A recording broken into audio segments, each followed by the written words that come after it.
Finally বাংলাদেশে চালু হয়ে গেল এনইআইআর সিস্টেম, যার মাধ্যমে আপনি এখন বাংলাদেশে কোনো প্রকার অবৈধ মোবাইল ফোন আর ব্যবহার করতে পারবেন না। ব্যবহার করতে পারলেও সেই মোবাইলটিতে নেটওয়ার্ক সিস্টেম পাবেন না। বাংলাদেশে এখন আপনি যে কোনো মোবাইল ব্যবহার করতে হলে সেটাকে এনইআইআর রেজিস্ট্রেশন করে বৈধ হিসেবে ব্যবহার করতে হবে। অন্যথায় আপনি যদি এনইআইআর সিস্টেমে রেজিস্ট্রেশন না করেন তাহলে আপনার কাঙ্ক্ষিত মোবাইলটি অবৈধ হিসেবে গণ্য হবে। আপনার ফোনটি আপনি ফিজিক্যালি ব্যবহার করতে পারলেও সেই মোবাইলের স্লটে কোনো প্রকার আপনি সিম কার্ড লাগানোর পরেও কিন্তু নেটওয়ার্ক পাবেন না। তবে আপনার হাতের মোবাইলটি যদি আনঅফিসিয়াল হয়ে থাকে তাহলে টেনশনের কোনো কারণ নেই, কারণ আপনার ফোনটি অলরেডি এনইআইআর রেজিস্ট্রেশন অটোমেটিক হয়ে গেছে। জানুয়ারির 1 তারিখের আগে থেকে যদি আপনার মোবাইলে যদি যে কোনো প্রকার সিম কার্ড লাগানো থাকে তাহলে এনইআইআর সিস্টেমে অটোমেটিক সেটা রেজিস্ট্রেশন হয়ে গেছে। আর যদি আপনার মোবাইল ফোনটি আপনি বন্ধ করে রাখেন, কোনো প্রকার সিম কার্ডের সংযোগ না দেওয়া থাকে, সেক্ষেত্রে কিন্তু এনইআইআর সিস্টেমে আপনার মোবাইলটি রেজিস্ট্রেশন হবে না।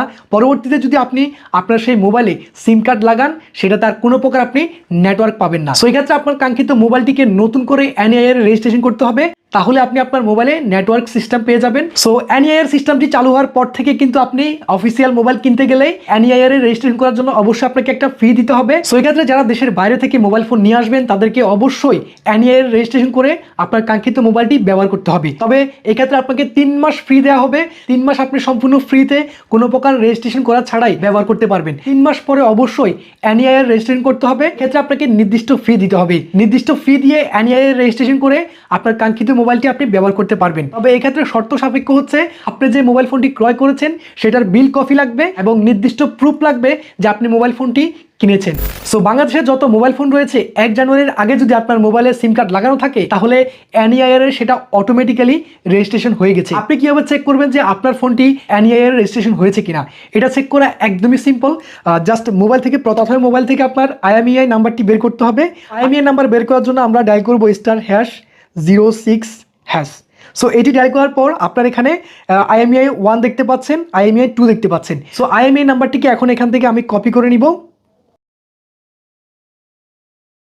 সো আইএমইআই নাম্বারটি কপি করার পর মোবাইল থেকে যে কোনো একটি ব্রাউজার ওপেন করব।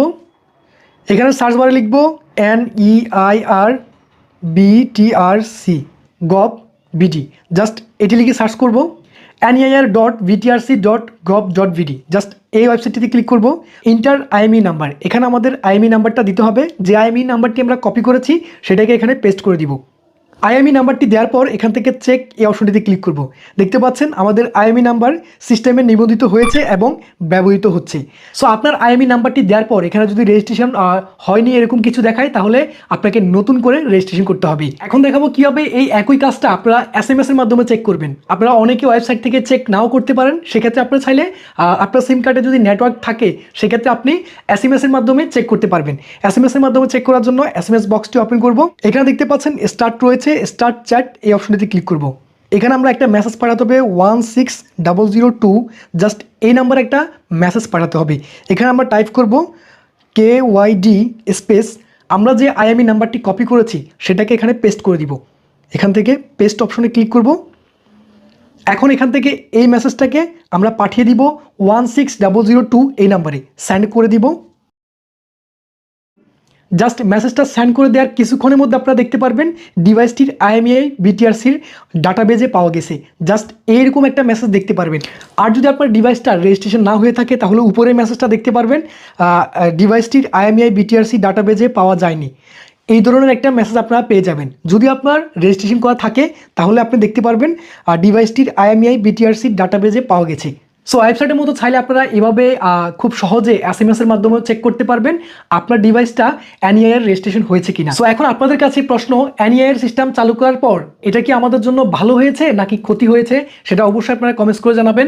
তবে আমার মনে হচ্ছে এনইআইআর সিস্টেম চালু করার পর আপনার মোবাইল যদি চুরি করে নিয়ে যায় সেক্ষেত্রে কিন্তু সে আপনার ফোনটি আর কোনোভাবেই ব্যবহার করতে পারবে না। কেননা আপনার ফোনটি যদি এনইআইআর ডাটাবেজে রেজিস্ট্রেশন করা থাকে তাহলে চোর যদি চুরি করে নিয়েও যায় সেক্ষেত্রে এনইআইআর রেজিস্ট্রেশন কোনোভাবেই করতে পারবে না। কারণ এনইআইআর রেজিস্ট্রেশন করতে হলে আপনাকে লাগবে সিমের ইনফরমেশন দিয়ে এনইআইআর রেজিস্ট্রেশন রেজিস্ট্রেশন করে আপনি অন্য কাউকে সেটা ট্রান্সফার করে দিতে পারবেন।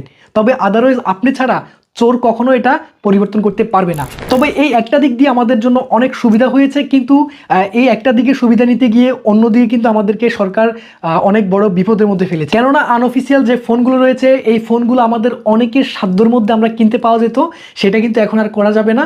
এখন আপনি কোনোভাবে আর বাংলাদেশে আনঅফিসিয়াল কোনো ফোন আপনি ব্যবহার করতে পারবেন না। যে কোনো ফোন ব্যবহার করার ক্ষেত্রে আপনাকে এখন অবশ্যই অফিসিয়াল ফোন ব্যবহার করতে হবে, এবং সেটাকে রেজিস্ট্রেশন করার জন্য এনআইআই এর রেজিস্ট্রেশন করার জন্য সরকারকে নির্দিষ্ট পরিমাণ কিছু ট্যাক্স দিতে হবে। ট্যাক্স দিয়ে আপনাকে এনআইআই এর রেজিস্ট্রেশন করে আপনার কাঙ্ক্ষিত ডিভাইসটি আপনি ব্যবহার করতে পারবেন, সেটা হোক নতুন কিংবা পুরাতন। আপনি বিদেশ থেকে নিয়ে আসলেও আপনাকে এনআইআই এর রেজিস্ট্রেশন করতে হবে, আপনি বাংলাদেশ থেকে কিনলেও সেটাকে এনআইআই এর রেজিস্ট্রেশন করতে হবে। সো এই ছিল আমাদের আজকের ভিডিও টপিক। এনআইআই এর সম্পর্কিত আপনার কোনো প্রশ্ন থাকলে অবশ্যই ভিডিও কমেন্ট বক্সে জানাবেন। দেখা হচ্ছে পরবর্তী কোনো ইনফরমেটিভ ভিডিওতে। সে পর্যন্ত সবাই ভালো থাকুন, এআই টেকনোলজির সাথে থাকুন। আল্লাহ হাফেজ।